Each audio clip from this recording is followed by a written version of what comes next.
1/10 and 1/5 ह्याच्यामध्ये गुणोत्तर किंवा रेशो कमी कोणाचा येणार आहे, जेव्हा 1/10 आपण पकडू तेव्हा. Okay, what is the meaning of that? 1/10 जेव्हा आपण घेणार 1/10 तेव्हा त्याचं उत्तर किती येईल? 0.1. ओके, आणि तुम्ही 1/5 घेतलं 1/5 तर त्याचा आन्सर किती येणार आहे? 0.2. म्हणजे काय होतं की जर तुमचा डिनॉमिनेटर वाढला तर गुणोत्तर कमी होतं, बरोबर आहे. So similarly in that case when you consider this ratio, we have seen that the ratio was very big in case of 1991. तेव्हा 1000 पुरुषांमागे फक्त 927 स्त्रिया आढळून आल्या होत्या, बरोबर आहे. आणि हा रेशो सगळ्यात चांगला केव्हा होता? 1901 मध्ये, 1901. Okay, that time the number of female per 1000 male was 1972. Okay, म्हणजे तेव्हा रेशो चांगला होता. जेव्हा 1901 साली जनगणना झाली, census, that time per 1000 male किती फिमेल होत्या इंडियामध्ये? 972. पण हा रेशो हळूहळू कमी व्हायला लागला आणि नंतर स्त्रियांची संख्या ही सगळ्यात कमी आपल्याला कधी आढळून आली? तर 1991 मध्ये, आणि ती 972 वरून किती झाली होती? 927. म्हणजे 1000 पुरुषांमागे फक्त 927 स्त्रिया. ओके, त्याच्यानंतर आपण हे पण बघितलं की हरियाणा राज्यामध्ये ही स्त्रियांची संख्या सर्वात कमी आहे. ओके, फक्त 856. पण केरळ राज्यामध्ये ही संख्या चांगली आहे. Okay, it is near about 996 per 1000 male. Okay, म्हणजे काय आहे की हे आपल्या देशामध्ये असलेल्या राज्यांवाईज डिस्ट्रीब्युशन आहे. Okay, so we have also seen that why this type of difference is observed in Indian society. It is because of the dominance of male. Okay, पुरुषांचं वर्चस्व असलेली किंवा पितृसत्ताक अशी आपली पद्धती आहे आणि त्याच्यामुळे मुलींच्या जन्माला अटकाव केला जातो, प्रतिबंध केला जातो. मग आपण त्याचे कॉजेस पण बघितले होते की का असं होतं. तर आपल्या देशामध्ये मुलींना इक्वली शिकायची संधी दिली जात नाही किंवा त्यांचं लग्न करून दिलं जातं, आणि इव्हन लग्न करून देताना डावरी सिस्टीम आहे, म्हणजे हुंडा.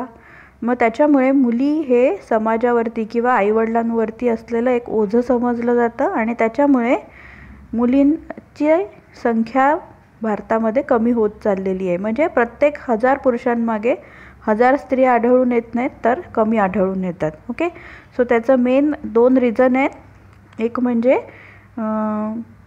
पुरुष सत्ताक पद्धती आणि दुसरं म्हणजे आपण बघितलं होतं की गर्भलिंग चाचणी करून गर्भातच स्त्रियांची हत्या केली जाते, female foeticide. Okay, so these were 2 reasons because of which there is less number of female per male. Okay, जेवढे पुरुष आहेत तेवढे इक्वल फिमेल नसून कमी आहेत. That is called as difference in sex ratio. Okay, male to female ratio. And the main 2 reasons are dowry systems, then there is female foeticide and dominance of male in Indian society. Now in this lecture we will discuss about the effect of gender equality. आपण causes बघितले, कारणं बघितले की ज्याच्यामुळे हा difference आढळून येतो. आता आपण काय बघूया, what are the effects. Effects म्हणजे परिणाम, कॉजेस म्हणजे कारणं. तर आपण कारणं बघितली की कशामुळे हा डिफरन्स आढळून येतो आणि आता आपण त्याचे परिणाम बघूया. मेल टू फिमेल रेशो बरोबर नसल्यामुळे, इक्वल नसल्यामुळे काय निर्माण झाली आहे? अनइक्वॅलिटी. ओके, जेंडर अनइक्वॅलिटी, बरोबर आहे. जर इक्वल असते तर अनइक्वॅलिटी नसती, पण आपल्याकडे 1000 मेल मागे कमी स्त्रिया आहेत म्हणून अनइक्वॅलिटी निर्माण झाली आहे. So what is the effect of that? The long-term impact of this problem has already started showing with increasing crime and violence against women in the form of trafficking, rape and molestation. एकदम simple आहे की समाजामध्ये किंवा कुठे पण एखाद्या वस्तूची कमतरता निर्माण झाली तर त्या गोष्टीची डिमांड आणखीन वाढायला लागते आणि त्या गोष्टीबाबतचे क्राईमसुद्धा वाढतात. तर समाजामध्ये काय आहे की स्त्रीला थोडं दुर्बल समजलं जातं, बरोबर आहे, आणि त्याच्यामुळे तिच्याबरोबर वेगवेगळ्या प्रकारचे क्राईम होऊ शकतात किंवा व्हायलेन्स होऊ शकतो. व्हायलेन्स म्हणजे काय? हिंसा. तर कोणत्या फॉर्ममध्ये? Trafficking, rape and molestation. Trafficking म्हणजे स्त्रियांना वेगवेगळ्या कामासाठी पकडून नेलं जातं, बरोबर आहे, वाईट चुकीच्या कामासाठी. आणि रेप आपल्याला सर्वांना माहिती आहे. अँड मोलेस्टेशन म्हणजे not only physical but also mental molestation also take place, म्हणजे स्त्रीला विविध प्रकारे छळांना सामोरं जावं लागतं. Unavailability of brides in female deficit state like Punjab, Haryana, Rajasthan, Himachal Pradesh, Gujarat and now even Maharashtra has resulted in a trade of girls from tribal areas at a low prices, resulting in a further devaluation of women. Unavailability of brides म्हणजे मुली ज्या आहेत, लग्नाला आलेल्या मुली, brides म्हणजे काय? नवरी, बरोबर आहे. तर त्यांची कमतरता निर्माण झाली आहे. कारण काय की आपण बघतो हा जो सेक्स रेशो आहे हा डिफरंट आहे. म्हणजे जेव्हा 1000 मुलं ॲक्च्युली जन्माला आलेली असतात तेव्हा स्त्रिया कमी जन्माला आलेल्या असतात. त्याच्यामुळे मोठे झाल्यानंतर number of brides are also less than number of groom. म्हणजे लग्नाला आलेली जी मुलं आहेत त्यांच्यापेक्षा मुलींची संख्या कमी आढळून येते. So that we can say female deficit म्हणजे कमतरता असलेले स्त्रिया. अशी राज्य कोणती आहेत? पंजाब, हरियाणा, राजस्थान, हिमाचल प्रदेश आणि even some part of Maharashtra. मग त्याच्यामुळे काय झालं आहे की इवन ट्रायबल भागामध्ये सुद्धा आपल्याला हे जास्त आढळून द्यायला लागलं आहे की स्त्रियांची संख्या कमी होत झाली आहे आणि त्याच्यामुळे स्त्रीचा आणखीनच व्हॅल्यू कमी होत चालली आहे. With such a ratio in India it's ranking at the bottom half of the list of 134 countries for gender development index. जर वर्ल्डवाईड आपण बघितलं वेगवेगळ्या देशांमध्ये तर आपल्या भारताचा नंबर 134वा लागतो. म्हणजे आपल्याकडे हा रेशो किती मोठा आहे बघा. म्हणजे जर एक नंबरला आपण असं पकडलं की इक्वल असतील स्त्री आणि पुरुष, तर असं करत करत आपल्या देशामध्ये जो डिफरन्स आहे त्यानुसार आपला रँक हा 134वा येतो. So though there are several efforts on the part of civil society organization, NGOs, academician and media, government machinery and legal machinery has failed to put an end to this crisis. आता हा जो problem आहे ह्याच्यावर overcome करण्यासाठी किंवा याला मात देण्यासाठी सरकार पातळीवर प्रयत्न झालेले आहेत. Civil society organisation, NGOs, okay, NGO म्हणजे नॉन गव्हर्मेंट ऑर्गनायझेशन, अशा संस्था ज्याला सरकारकडून फंड मिळत नाही पण ते समाजा उपयोगी कामं करतात. ॲकॅडेमिशियन आणि मीडिया, बरोबर आहे, अभ्यासू लोक आहेत समाजामध्ये आणि मीडिया आहे, हे सुद्धा या विषयावरती काम करत असतात. आणि वेगवेगळे सामाजिक घटक त्याचप्रमाणे सरकारी घटक हे सुद्धा याच्याविषयी सजग झालेले आहेत. पण तरीसुद्धा they have failed to put efforts on this. म्हणजे या समस्येवर पूर्णपणे समाधान काढण्यामध्ये हे सगळे घटक काय झालेत? निष्फळ ठरलेले आहेत. The welfare schemes for woman empowerment should be amalgamated with change in the attitude towards the girl child and strengthen implementation of the law. Stringent implement म्हणजे लॉ बरोबर फॉलो केला जात नाही. किती पण प्रयत्न केले किंवा स्त्रियांच्या एम्पॉवरमेंटमध्ये, स्त्रियांच्या सक्षमीकरणामध्ये वेगवेगळे प्रयत्न जरी होत असले तरीसुद्धा त्या स्कीम प्रॉपरली स्त्रियांपर्यंत पोचत नाहीत. आणि किती पण प्रयत्न केला तरीसुद्धा आज 1901 नंतर आता जवळजवळ आपल्याकडे 2021 साल येणार आहे, पण तरीसुद्धा हा जो जेंडर रेशो आहे त्याच्यामध्ये असाच डिफरन्स आपल्याला आढळून येतो. आणि अजूनसुद्धा म्हणावं तेवढं स्त्रियांचं सक्षमीकरण भारतामध्ये झालेलं नाही.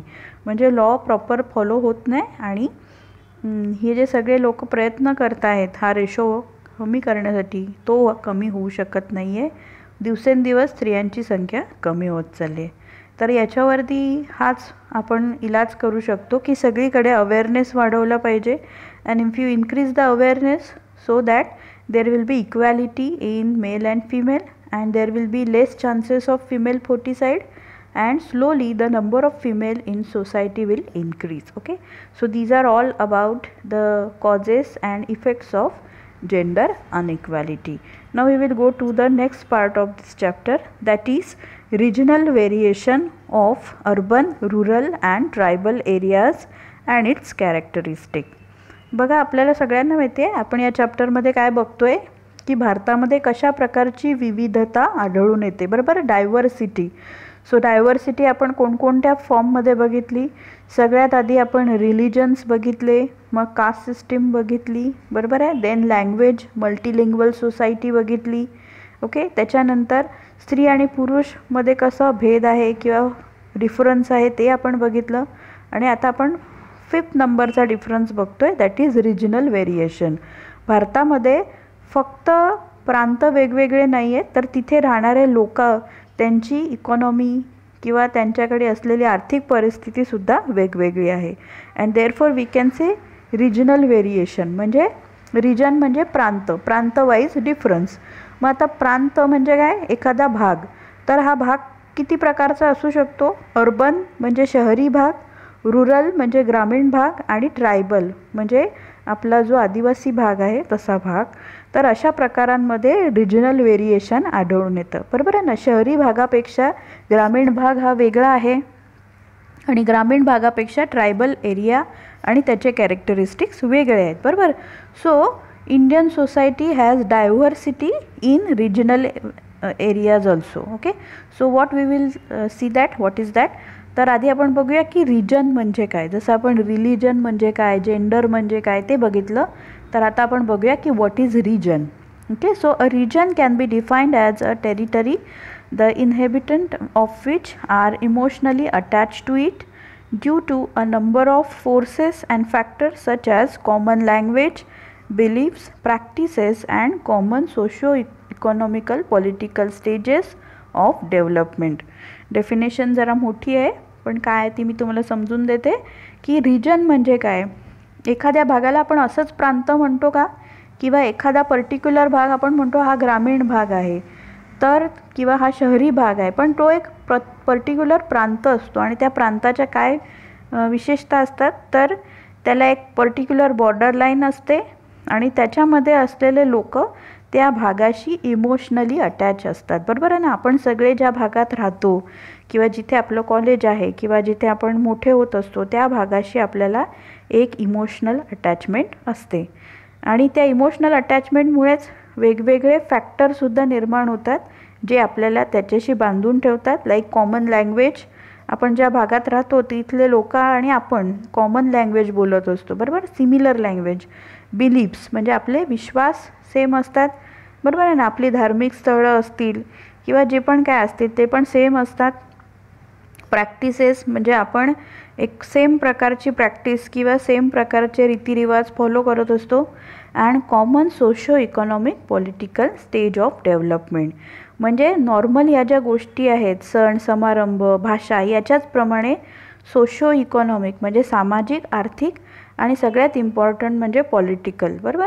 म्हणजे पॉलिटिकलसुद्धा त्या ठिकाणी आपण एकाच टाईपच्या वातावरणामध्ये राहत असतो. राजकीय वातावरणसुद्धा सेम असतं. सो अशा प्रकारचे जे घटक आहेत ज्याच्यामुळे निर्माण झालेली एक टेरिटरी आहे, एक बॉर्डर आहे, त्याच्या आतमध्ये असलेल्या भागाला प्रांत असं म्हटलं जातं. That is a region. Okay. So region has a particular boundary, it has particular language, festivals, then type of clothing, particular language, beliefs, practices, etc. And along with that there is common socio-economic and political environment. मग अशा प्रकारे हा जो प्रांत आहे याची काय वैशिष्ट्य आहे. So India with its caste, geographical area and socio-cultural diversity has been divided into 28 states and 7 union territories. म्हणजे काय की ह्याच्यानुसार ते काय म्हणतात की भारत हा 28 स्टेट्समध्ये आणि 7 युनियन टेरिटरीमध्ये विभाजित झालेला आहे. आपल्याला माहिती आहे की आता आपली काही राज्य विभाजित झाली आहेत, त्याच्यामुळे नंबर ऑफ स्टेट्स आता वाढला आहे. 31 to 32 एवढे स्टेट्स झालेत, आणि केंद्रशासित प्रदेश म्हणजे 7 युनियन टेरिटरीज आता आहेत. बरोबर. The formation largely has been taken place on the basis of language. However, the physical features, socio-economic condition and cultural aspects also gives distinct identity to each region of India. म्हणजे ही जी राज्य आहेत ही सुद्धा एक particular टाईपचे reasons आहेत आणि ही राज्य कशाच्या बेसिसवर निर्माण झाली आहेत आपण तेव्हा बघितलं होतं की they are depending upon particular language. बरोबर आहे ना. भारतातली जी सगळी राज्य आहेत ही मुख्यतः एका भाषेवरती अवलंबून आहेत है ना. आणि एका राज्यातली लोक कॉमनली मोस्ट ऑफ एकच भाषा बोलतात. म्हणजे ही जे रिजन निर्माण झालेत हे सुद्धा लँग्वेजच्या बेसिसवर जनरली निर्माण झालेत. त्याचप्रमाणे फिजिकल फीचर्स एकाच ठिकाणी राहणाऱ्या लोकांचे फिजिकल फीचरसुद्धा सेम असतात. सोशो इकॉनॉमिक आणि कल्चरल आस्पेक्टसुद्धा सेम असतात. Okay. So this is the properties or we can say characteristic of a particular region. 70% of the population belongs to the rural area, 28% to urban areas, and a small but important part of the population, that is around 2%, lives in remote tribal areas. तर आपल्या देशातली सगळी लोकसंख्या आपण 100% पकडली तर 70% population ही rural एरियामध्ये राहते. म्हणजे 70% ग्रामीण विभाग किंवा ग्रामीण भाग आपल्या देशामध्ये आढळून येतो. तर 28% अर्बन एरिया म्हणजे 28% जनता ही शहरी भागामध्ये राहते. आणि खूप छोटी पण खूप इम्पॉर्टंट अशी 2% जनता ही ट्रायबल एरियामध्ये म्हणजे आदिवासी भागामध्ये राहत असते. Tribal population is identified by those who are originally settlers or inhabitants residing in remote areas of forest or mountains, also known as Adivasis or Girijans. बघा आपण ज्या भागामध्ये राहतोय जवार, मोखाडा, तलासरी हा सुद्धा आदिवासी भाग किंवा ट्रायबल भाग म्हणून समजला जातो. तर त्याचेच पर्टिक्युलर कॅरेक्टरिस्टिक त्यांनी दिलेत की ट्रायबल एरिया किंवा ट्रायबल पॉप्युलेशन कोणाला म्हणायचं तर जे मूळ निवासी आहेत, ओरिजिनल सेटलर्स. बरोबर. म्हणजे मूळ निवासी आहेत. आणि जे रिमोट एरियामध्ये म्हणजेच फॉरेस्ट, माउंटन्स अशा भागामध्ये राहतात त्यांना आणखी काय म्हटलं जातं आदिवासीज म्हणजे मूळ राहणारे लोक किंवा गिरिजन्स म्हणजे जे डोंगराळ भागामध्ये राहतात. तर अशी 2 नावं त्यांना दिलेली आहेत. Rural areas are predominantly the agricultural region with low density of population. Rural म्हणजे ग्रामीण भाग. आता आपण ट्रायबल बघितलं तर ग्रामीण भागातल्या जनतेचं काय वैशिष्ट्य आहे तर त्यांचा मोस्ट ऑफ व्यवसाय हा काय असतो ॲग्रिकल्चरल, शेती. हे आपल्याला माहिती आहे की 70% भारतीय जनता ही शेती व्यवसायावर आधारित आहे अजून पण आणि ती ग्रामीण भागामध्ये राहते. बरोबर आहे. Even there is low density of population. ग्रामीण भागामध्ये जास्त डेन्स पॉप्युलेशन किंवा गडद लोकसंख्या आपल्याला आढळून येत नाही आणि ते लोक जास्तीत जास्त शेती व्यवसायावर अवलंबून असतात. Then urban areas are all places with corporations, municipalities, cantonment board with a minimum population of 5,000 where at least 75% of population is engaged in non-agricultural activities, where the density of population is at least 4,000 person per square kilometer. Next त्यांनी कसलं characteristic दाखवलं आहे तर urban म्हणजे शहरी भागात राहणाऱ्या लोकांचं. तर शहरी भागामध्ये जे लोक राहतात ते कॉर्पोरेशनमध्ये आणि म्युनिसिपाल्टीमध्ये विभागलेले आहेत. त्याच्यानंतर तिथे पर स्क्वेअर किलोमीटरमध्ये जवळजवळ 4,000 लोक राहत असतात. 4,000 ते 5,000 लोक आपल्याला पर स्क्वेअर किलोमीटर एरियामध्ये आढळून येतात. म्हणजेच पॉप्युलेशन कशी आहे डेन्स आहे. खूप जास्त पॉप्युलेशन जवळजवळच्या भागामध्ये आढळून येते. बरोबर आहे ना. भारतामध्ये जी पण शहरं आहेत त्या शहरांमध्ये तुम्ही बघा की खूप छोट्या एरियामध्ये जास्तीत जास्त लोक आपल्याला आढळून येतात आणि 75% लोक अशा भागातले हे नॉन ॲग्रिकल्चरल ॲक्टिव्हिटीज म्हणजे शेतकी असलेल्या संबंधीच्या व्यतिरिक्त दुसऱ्या कामांमध्ये आपल्याला आढळून येतात. म्हणजे अशा प्रकारे भारतामध्ये अर्बन, रुरल आणि ट्रायबल असे 3 प्रकारचे विभाग आढळून येतात, प्रांत आढळून येतात. त्यांचं प्रत्येकाचं जे कॅरेक्टरिस्टिक आहे ते वेगवेगळे आहे आणि त्याच्यामुळे त्यांना मिळालेली कामं किंवा त्यांचं जे राहणीमान आहे किंवा त्यांचं जीवनमान आहे ते सुद्धा काय झालेलं आहे वेगवेगळं झालेलं आहे. ओके. सो शहरी भागामध्ये, ग्रामीण भागामध्ये आणि आदिवासी भागामध्ये लोक कशा प्रकारे राहतात किंवा त्यांचं जीवनमान कसं आहे आणि त्यांच्या आणखीन काय कॅरेक्टरिस्टिक्स आहेत ते आपण पुढच्या लेक्चरमध्ये बघूया. Till that you take care and stay safe. Okay, thank you.